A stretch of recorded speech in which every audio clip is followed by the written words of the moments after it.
Stone. Oliver Stone. And Oliver Stone sort of did it's on Netflix at the moment, and he did this sort of history of America in the 20th century, like a real Oliver Stone, super left-wing, slightly conspiratorial version of the whole thing. And you kind of watch it and you go, okay, his whole thing was America's the big bad guy, and actually Russia was poor Russia kind of thing.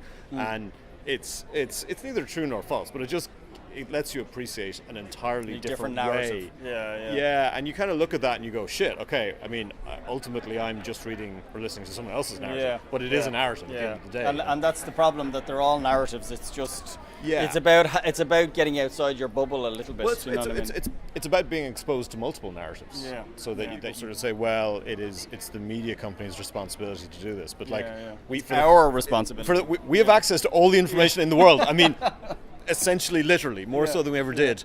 And it's now that we're deciding not to actually use that power. And watch cat videos. Yeah, and I mean, look, there's some value in cat videos, but I mean, we can go to Wall Street Journal, go to Financial Times, go to New York Times, read a bunch of things. It's all there. It's mostly all free and ad funded. I think it's a responsibility that people have, and I think that anyone who is complaining about the political landscape at the moment that isn't doing that doesn't have the right to complain. I mean, straight up doesn't have the right to complain. It's kind of like that you can't complain if you haven't voted type scenario. Yeah, it is, and it's and I think that the threshold is frankly even lower, because you have the information literally at your fingertips. On your fingertips. So I And that sounds plausible to me, but I mean, I also think there's people choosing to subscribe to all of that because they suddenly realize they no longer figuratively subscribe to the new political regime, and it's do you know what I mean? It's reactionary as opposed to I'm trying to learn differently.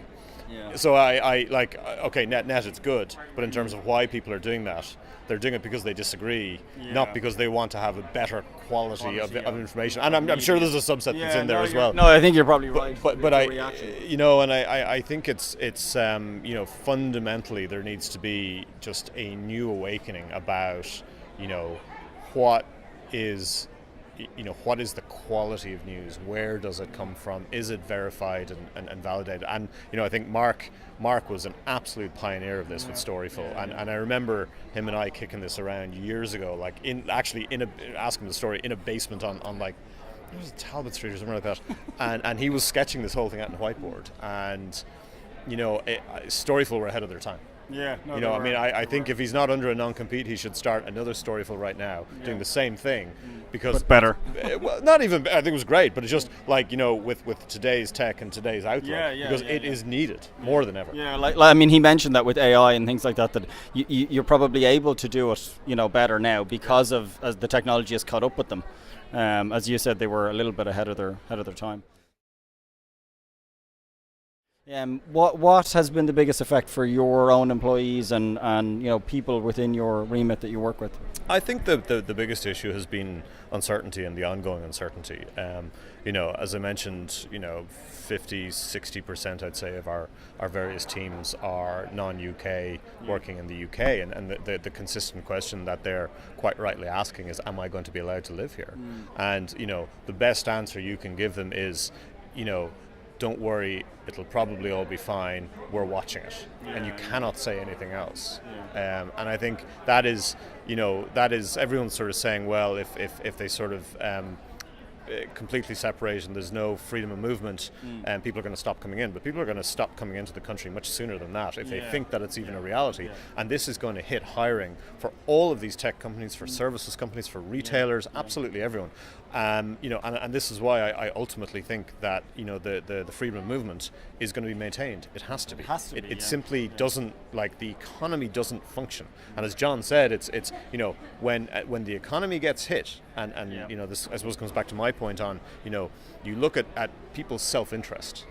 Right, and that's what will determine what the outcome looks like, and it is simply not in the UK's self-interest to damage their own economy. Yeah, and that's what you're right. That's what John was saying. That when everybody starts crying about the economy and people start losing jobs, that's when they go back to their politicians and say, "This is not what we want. What we wanted." I mean, we have hundreds, if not thousands, of years of history that shows us that politicians are perfectly capable of making incredibly stupid decisions, and then them being reversed, because of the actual impact of those decisions, right? I mean, this is almost normal politics, and everyone is sort of looking at this almost as if it's an outlier. Yeah, and as if this has never happened before.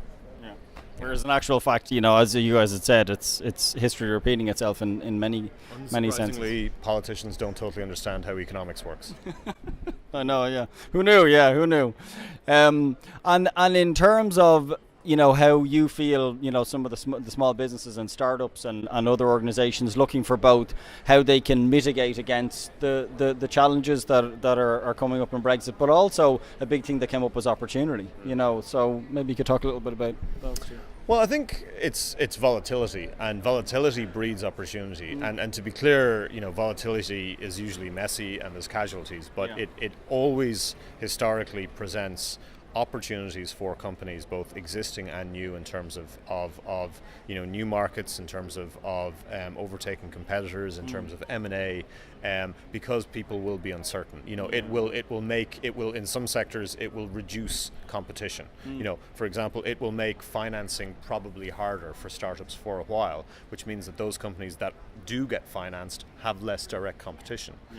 So it's one of those sort of counterintuitive things where emotionally you feel the friction, but intellectually you should see the opportunity as a company founder. So again, that doesn't mean it's easy. But don't confuse the two. No, but at the same time, don't confuse friction with wrong. Yeah. Friction just means hard. It's not saying your direction of travel is necessarily incorrect. So I think that I would be very encouraging and supportive of people, particularly who are thinking about building something new and starting something new now. It really is a tremendous time. And I think for other companies, if you've ever been thinking about wanting to consolidate your market, consolidate your position, we're entering into a period where the uncertainty will probably lead to reduced prices across the board. You're already seeing that with US companies buying UK companies because they have become significantly cheaper in the last 12 months. So there are more M&A. There are opportunities there.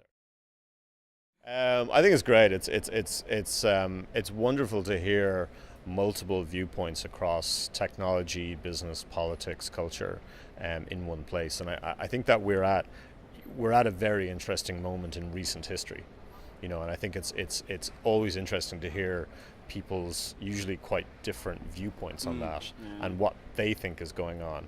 Because at the end of the day, we talked about sort of, the narrative of history. And right now, it's surprising how many different narratives that people have in the marketplace. So I think events like these are always wonderful to surface those. And I think as well, coming full circle, it's a way of bursting your own bubble a little bit, isn't it? As you say, we've got a very diverse group of people here. We've got a diverse narrative coming along and hearing those different perspectives. I mean, John had said that. I may not agree with somebody, but that's okay. That's getting that other perspective and bursting that bubble. Turn off your personalized news feeds. Yeah. Simple as that.